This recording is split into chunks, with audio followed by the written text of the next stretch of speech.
देखिए आज हम 10.2 के पेज नंबर 139 पे अगर आप अपनी बुक में देखेंगे तो आपको एक्सरसाइज मिलेगी। एक्सरसाइज चैप्टर का नाम है आपका क्वाड्रिलेटरल।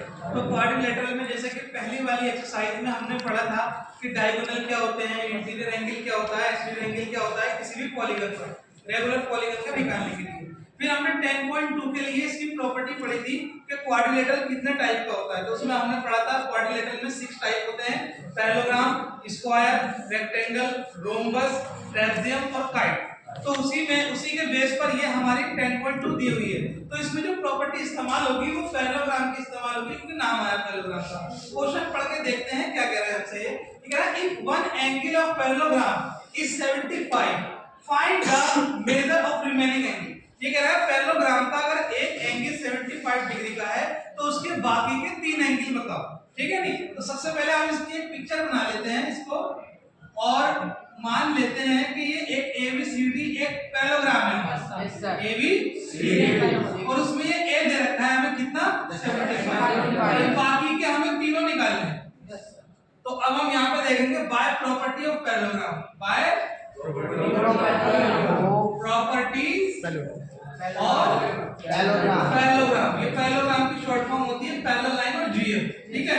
तो हम जानते हैं कि एंगल A किसके बराबर होता है, एंगल C के, और एंगल B किसके बराबर होता है, एंगल D के। कहने का मीन यह है कि पैरेललोग्राम में आमने सामने के एंगल क्या होते हैं, आपस में इक्वल होते हैं। तो मतलब A अगर 75 है तो CD क्या हो जाएगा, 75 हो जाएगा। A अगर 75 है तो CD क्या हो जाएगा, 75।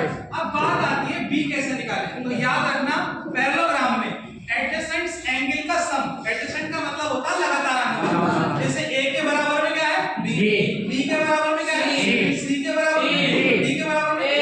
तो चाहे आप A को B में जोड़ो, या B को C में जोड़ो, या C को D में जोड़ो, या D को A में जोड़ो, सबका सम आएगा 180 डिग्री। कितना आएगा, 180 डिग्री। तो हम पहला ले लेते हैं कि A प्लस B इक्वल कितना है, 180 डिग्री है।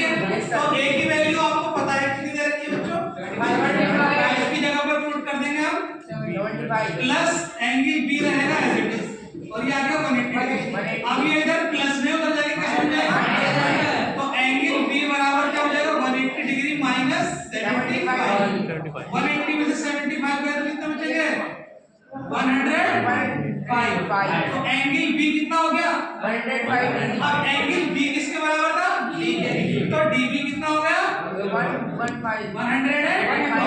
तो चारों एंगल बता दिया हमने, ABCD। यही पहले क्वेश्चन का आंसर, ठीक है।